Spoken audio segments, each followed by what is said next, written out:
ચાલો rocket, missile અને હથિયારો બતાવું તમને ડિફેન્સ ખાતાના ઇન્ડિયન આર્મીના. જો અહીંયા આખો એનો એક સ્ટોલ છે અને તમને હથિયાર બતાવું. જો આ છે ને ગાઈડેડ રોકેટ છે, બરાબર. એટલે મિસાઇલ કહો તો મિસાઇલ, આ આર્મીનો ટ્રક મિસાઇલવાળો, મિસાઇલ લોન્ચર સાથેનો, બરાબર. પછી આ છે ને રોકેટ બોમ્બ છે, બોમ્બ, બરાબર.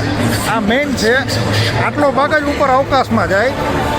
આ બધા સ્ટેજ છે. જો પહેલું સ્ટેજ છે ને એ ઉપર જાય એટલે પહેલું સ્ટેજ જુદું પડે, પછી બીજું જુદું પડે, છેલ્લે ત્રીજું જુદું પડે.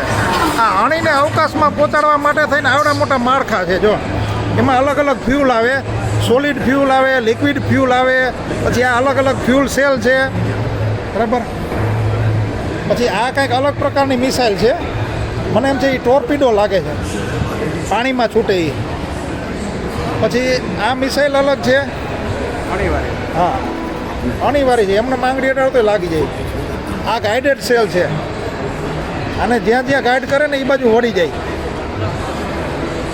આ 500 કિલોનો બોમ્બ છે. જો બોમ્બની રચના જુઓ, આ બોમ્બ આપણે નહીં જોયો હોય, અત્યારે આ ડેમોમાં જોઈ લઈએ. ફરતી બાજુ છોરા, અને જેવી આ અણી ભટકાય ને તરત જ બોમ્બ ફૂટે. આ 1000 કિલોનો, 1 ટનનો બોમ્બ.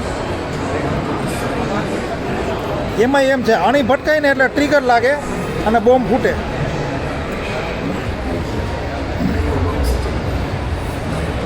આમાં અલગ અલગ પ્રકારના હથિયારો છે. આ બધા હથિયારો છે, એના ડેમો આપેલા છે. આ નાગ મિસાઇલ, જો નાગ મિસાઇલનું નામ સાંભળ્યું છે તમે? આ નાગ મિસાઇલ, આ હેલિના, અને આ MPATGM લખેલું છે. આ ત્રીજી, આ ORSM, આ એસ્ટ્રા.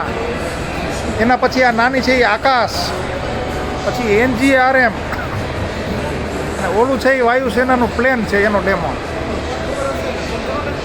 Fighter plane. તો આ બધા એના શૂટ આર્મીના.